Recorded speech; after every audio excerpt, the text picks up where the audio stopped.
Yeah, there's two obvious ones that come to mind. One is EducationUSA. I think the more that students have contact with EducationUSA, the better advice they're going to be getting. They're going to be able to access the knowledge of not only their local advisor, but their local advisor is going to put them in touch with online resources that are going to be helpful. And that's the other place that students should be looking as well. Most universities and colleges in the United States have a very solid internet presence.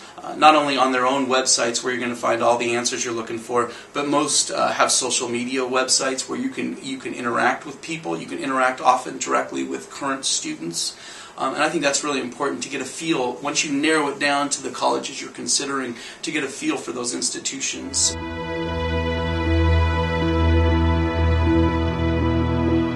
There's a few different ways to narrow it down in a nice, easy way. One is size of institution.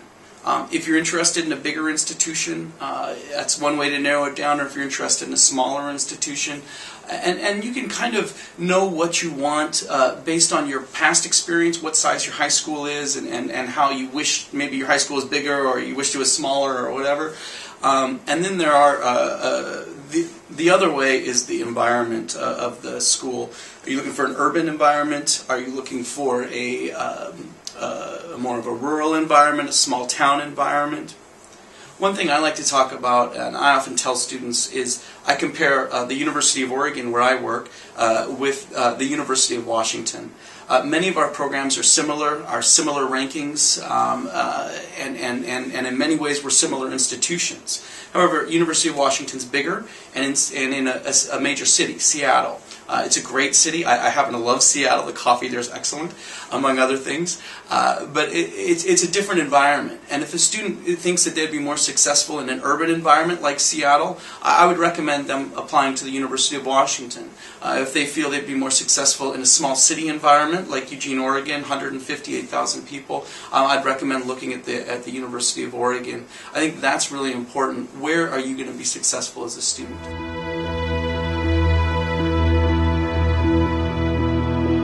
For undergraduate students, it's pretty cut and dry for us.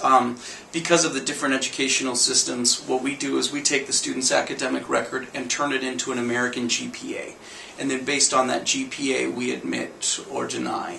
Almost exclusively on the GPA.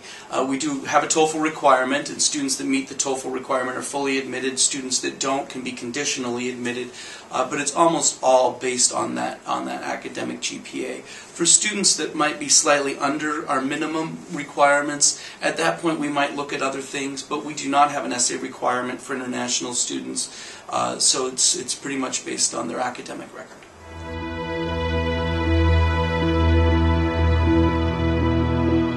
The University of Oregon offers some generous scholarships for international students. Our most prominent is the International Cultural Service Program, where 30 to 40 of these are offered each year, $8,000 to $20,000. And the scholarship is an excellent scholarship.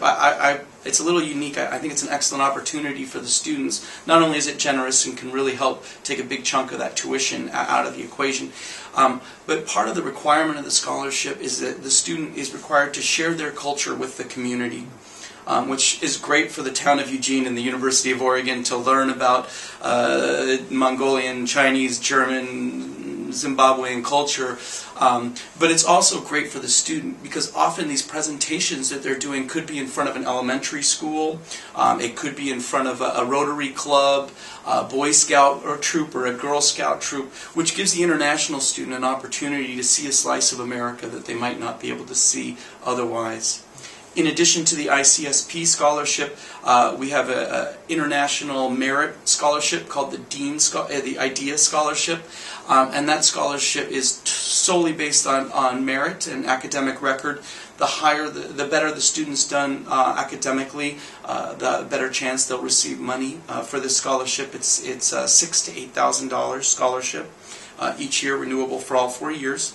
And another scholarship I like is the International Work Study Scholarship. This is very similar to the United States Federal Work Study Program, but that program, for the federal program, is only available to domestic students.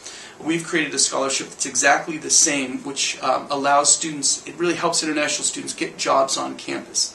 And since international students are only allowed to work on campus, the international work study makes them competitive with the domestic students, makes it a lot easier for them to find jobs on campus.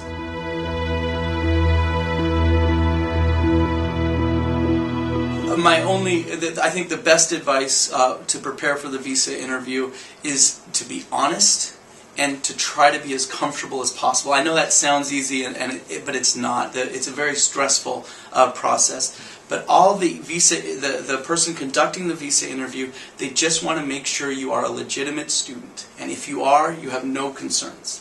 Go in there and be honest, answer the questions honestly, and be prepared to tell them why you want to study in the United States. That's equally important. They're going to ask, that's the most common question, and you need to be able to answer why you want to study in the United States, why you want to study business at the University of Oregon, or whatever it is.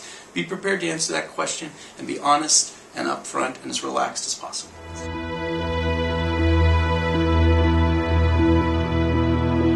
I suggest that they as much as possible, talk to the International Student Services Office at the institution they're going to. They're going to be prepared. That will help prepare them for what materials they should bring, what clothes. Most international student service offices, including the one at University of Oregon, have lists that they'll send to students of suggested items to bring. Pay attention to the weather at the institution you're going to. It very likely could be very different from the weather that you're used to.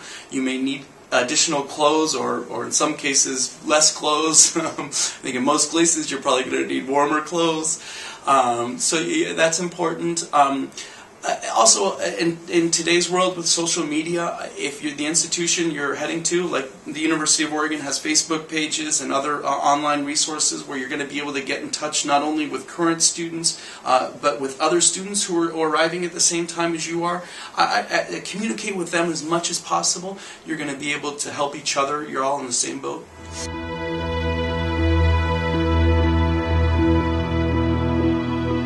Our international student orientation program is wide range. It's a fun orientation. Our students have a good time.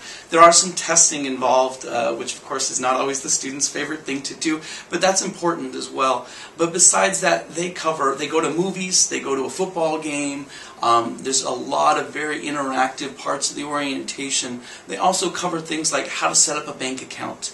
What's the best living arrangement? They talk about social interactions, on how best to in this new environment, with this new culture, how best to interact with people that are going to become your friends. We do everything we can to make sure that students are comfortable when they arrive, and if they're not comfortable when they arrive, that they become comfortable as soon as possible. That's going to, if nothing else, it's going to help their experience, and it's going to make sure that they're successful in the long run.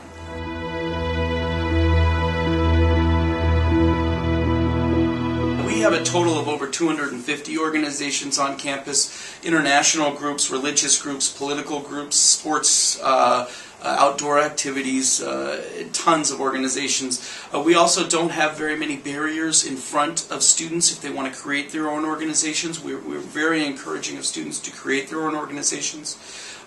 And we have dozens of international organizations from standard. We have an overall umbrella international student organization. Then we have specific ones that are regional or specific to one nationality. We also have religious organizations that many of our international students take part in. Again, a wide range of religions and a wide range of organizations overall.